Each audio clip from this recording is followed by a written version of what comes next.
Today we look at the Compaq Presario.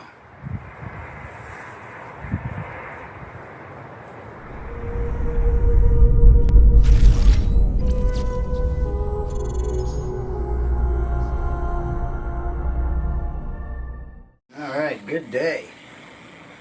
Today we got a Compaq Presario SR1103WM. Rolls right off the tongue. Let me make sure I got the the ones incorrectly. Pretty neat little machine, PCI architecture, sporting a Intel Celeron at 2.53 gigahertz. The stock RAM is either 256 or 512, but it's a double socket, takes up to a gig, so it's got 2 sticks of 512 in it. And comes with a 40 gig hard drive. As you can see, fairly good shape. This particular model holds a little bit of a nostalgia for me. I was at a bit of a rough patch in my life, and staying with some family, helping get my head together, and my cousin, being a coder, had introduced me to all sorts of cool things that I hadn't paid attention to before, and one of them being Ubuntu and Linux, and writing music on the computer. We used Reason, and what else? The idea of dual booting to different OSs. All of this stuff was, all very new to me, and all of it was learned on this particular model. I'm not quite sure what he was running in it for RAM or any of that at the time, but yeah. It did a lot of stuff. Now this is back in the earlier 2000s, so big difference in how things run today. Now looking inside under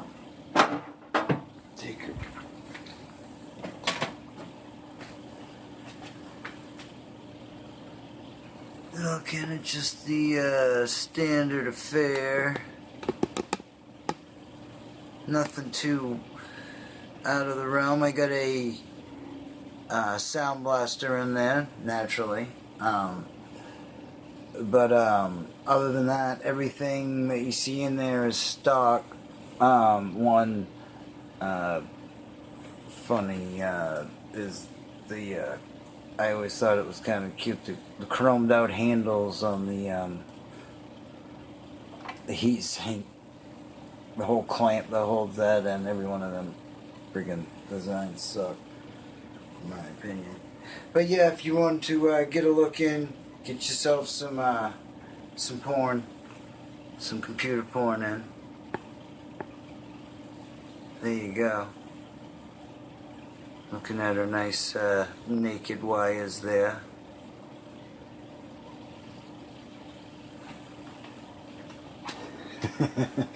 So yeah, anyway, there was only one owner to it. It was filthy, though. Naturally, it was full of cigarette smoke and all the crap that comes with all that. So yeah. But other than that, the plan would be to try to, in a weird way, emulate the nostalgic purposes. So I would like to, for one thing, just kind of like put some emulators in it naturally. Probably not go too far high up into the realm, being the gig space.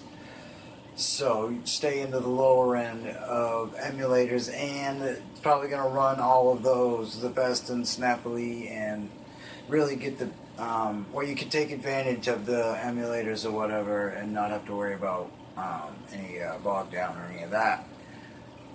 Other than that, I would like to try to find a DAW of some sort that I could put in there.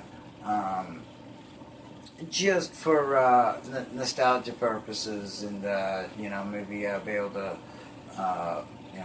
put a few song sequences or whatever in it, just to play around. But at any rate, it's a good little snappy machine for what it does, getting around on its own OS. It does good. There's no bogging down. I was always of the mind, looking back at these machines, not knowing before I got one that these were just a Pentium 4 variant. I had no idea. I didn't really understand the whole Intel Celeron. I still don't understand the whole Intel Celeron thing, but I know that the machines that I do have with running the whole Celeron thing, they run good for what they are. But other than that, yeah, just would like to see what she does, and see what we can do. So let's take a look.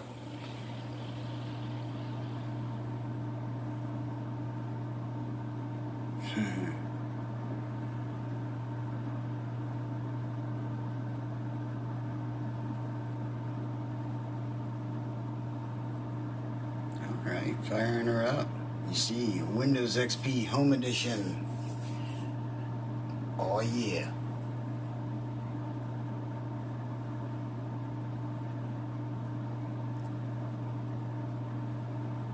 She loads up fairly quick.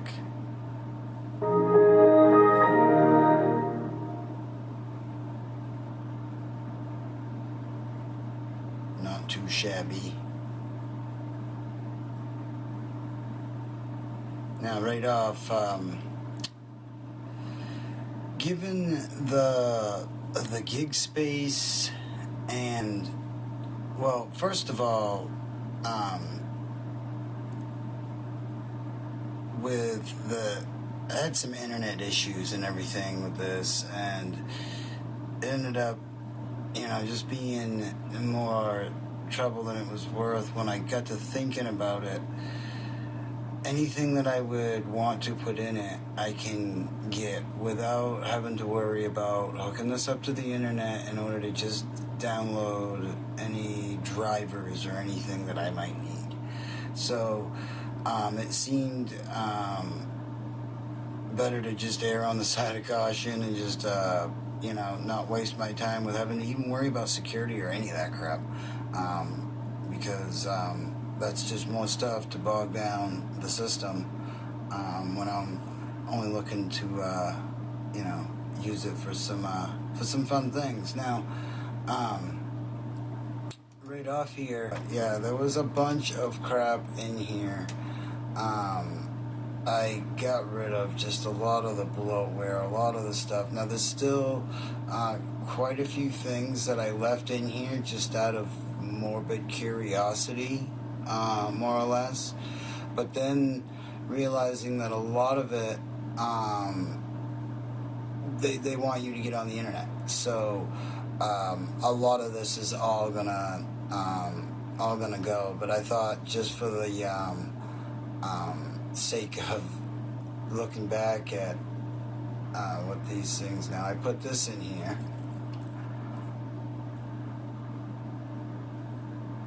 And just some of the things going through real quick. You know, MSN Explorer, Outlook Express, the Internet Explorer would be, shoot, I don't even know what version it would be in XP. I can't remember. I was never a big Internet Explorer user. I was just strictly Google. Now, again, given the nostalgia, look at Office 2003. Now, I'm pretty sure these load right up for the most part. Oh, there's the dumb shit. But we all know we don't have to pay for such silly things as Word and Excel and well, maybe some people do, but most of us get by just good enough with LibreOffice and all of its awesome pieces of software. We got some GOG games that we'll get to in a minute. Some hot deals than the regular stock games. Quicken, tax stuff, just stuff that should have been cleaned out, but luckily, you know, for them, it wasn't anything. I'm not doing anything devious or anything bad. And so as you can see, just now, here we go. Check this out. Windows Movie Maker. This is still fun to play with. I don't care. Nostalgic, or you know, I don't know. For me, it's just fun to play with if you can get it going. I know there's updates and everything in order to get a setup to make Windows Movie Maker, I believe, run on Windows 7, or they might even be a patch to get it to run on Windows 10, who knows. But at any rate, yeah, just pretty neat seeing it. But we can close this out. What else? Just your typical stuff here. Let's go through. Is there anything? Did we need to do the there we go.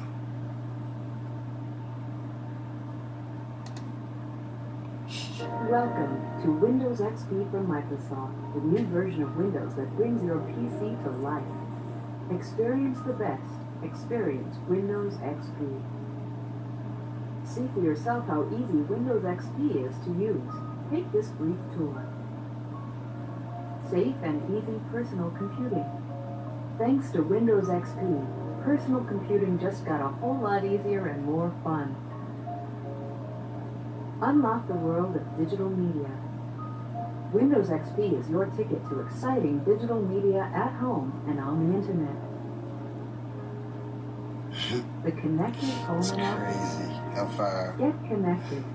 Windows XP makes it easy to share and link computers. And to think there's still plenty of computers and devices and everything To still begin the tour, click any selection. going through the transitional phase. We don't need to do all of that.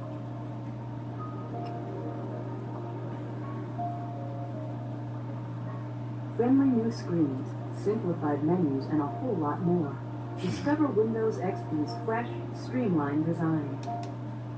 Okay, we will. Now, another cool thing, and what is good about pre-installed drivers is this. You can see that Hyperkin Super Nintendo controller works pretty good without having to even go on the internets and do anything. So, with that being said, do we want to do... Let's do 'Tis the Season.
Now it goes.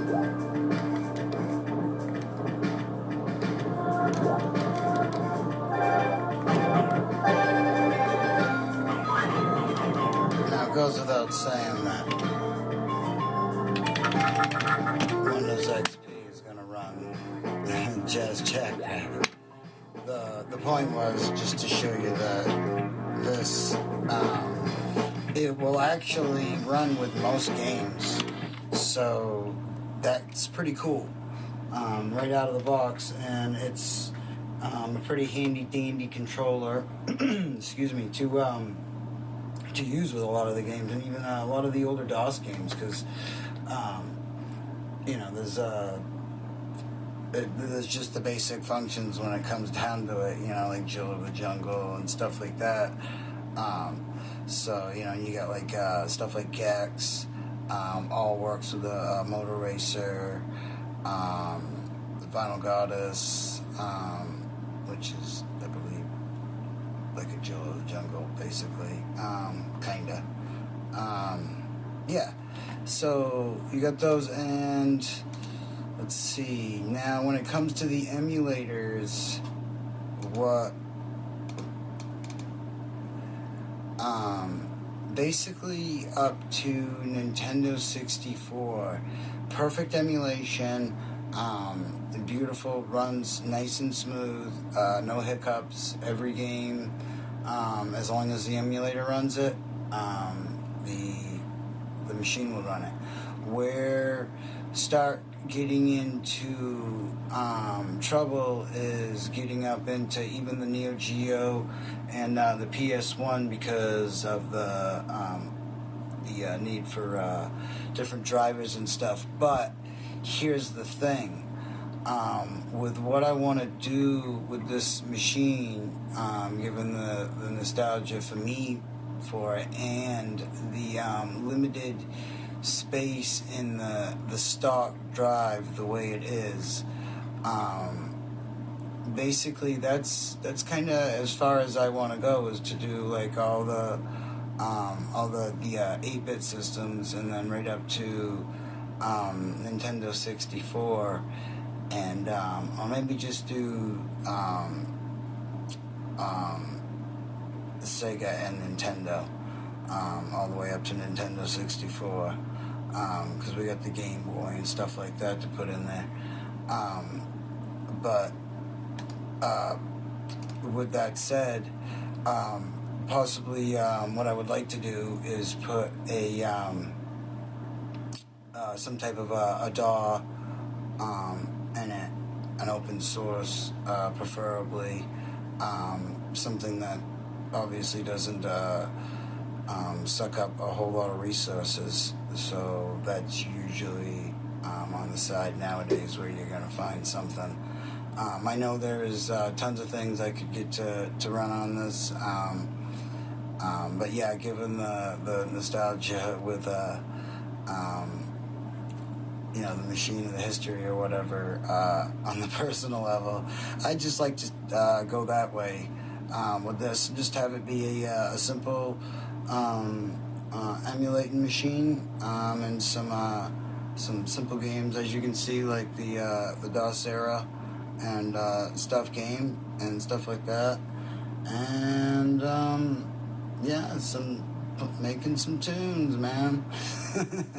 But yeah, I think it would be neat to be able to, and it also opens you up to be able to hook up older stuff that you come across, like older cameras and stuff. This hooks up to it, and you know, just stuff that you find at yard sales or whatever, and